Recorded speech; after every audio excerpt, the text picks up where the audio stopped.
Hello മക്കളെ, 4 മാർക്കിന്റെ question ആയിട്ടാണ് സാറിന് വന്നിട്ടുള്ളത്. ഇവിടെ നോക്കടാ, the sum of first 5 terms of an arithmetic sequence is 45.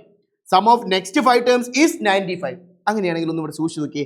1 2 3 4 5 ആദ്യത്തെ 5 ടേമിന്റെ സം എന്ന് പറയുന്നത് എത്രയാണ്? 45 ആണ്.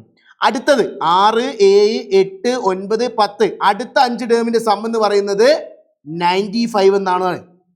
അങ്ങനെയാണെങ്കിൽ നിങ്ങളോട് ചോദിച്ചിരിക്കുന്നത് third term of the sequence ആരാണ്?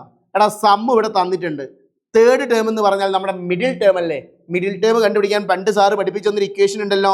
തേർഡ് ടേം കണ്ടുപിടിക്കാൻ മിഡിൽ ടേം കണ്ടുപിടിച്ചാൽ മതി. മിഡിൽ ടേം കണ്ടുപിടിക്കാൻ നമ്മൾ പഠിച്ച ഇക്വേഷൻ എന്താടാ? Sum by number of terms. Sum by number of terms. ആരാടാ സം? ഇതെല്ലാത്തിനെയും കൂടി കൂട്ടിയാൽ 45 ആണ് ഇവിടെ പറഞ്ഞിട്ടുണ്ട്. ബൈ എത്ര ആൾക്കാരുണ്ടടാ? 5 ആൾക്കാരല്ലേ? 5 ആൾക്കാരുണ്ട്. 45-ൽ എത്ര 5 ഉണ്ട്? 45-ൽ 9 5s. So the answer is the third term is 9. അടുത്തത് ചോദിച്ചിരിക്കുന്നത് സബ് ക്വസ്റ്റ്യൻ ബിയിൽ ചോദിച്ചിരിക്കുന്നത് 8th ടേം ആരാന്ന്. ഇവിടെ നോക്കടാ, ഇവിടെയുള്ള ഈ 5 എണ്ണത്തിന്റെ സം തന്നിട്ടുണ്ട് 95 ആണ്. അതിന്റെ നടുവിലുള്ള ആളാണ് 8 എന്ന് പറയുന്നത്.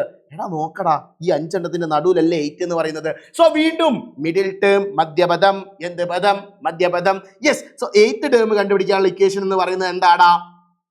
Some by number of terms that is equal to 95 ആണ് അടുത്ത sum. By number of terms 10 ആണോ? 10 അല്ല. അവിടെ 5 ആൾക്കാരേ ഉള്ളൂ. 6 7 8 9 10 5. So 95 by 5 എത്രയാടാ?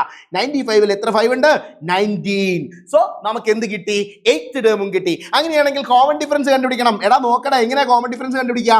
തേർഡ് ടേം എന്ന് പറഞ്ഞാൽ എത്രയാ തേർഡ് ടേം? തേർഡ് ടേം 9 ആണെന്ന് പറഞ്ഞിട്ടുണ്ട്. 8th ടേം ആരടാ? 8th ടേം എന്ന് പറഞ്ഞാൽ 19 ആണ്. ബപ്പച്ചി പറഞ്ഞു കേരട കോണി. നിങ്ങൾ കണ്ടുപിടിക്കൂലേ? നിങ്ങൾ പെട്ടെന്ന് ആൻസർ കണ്ടുപിടിച്ച് കമന്റ് ബോക്സിൽ കമന്റ് ചെയ്തേ.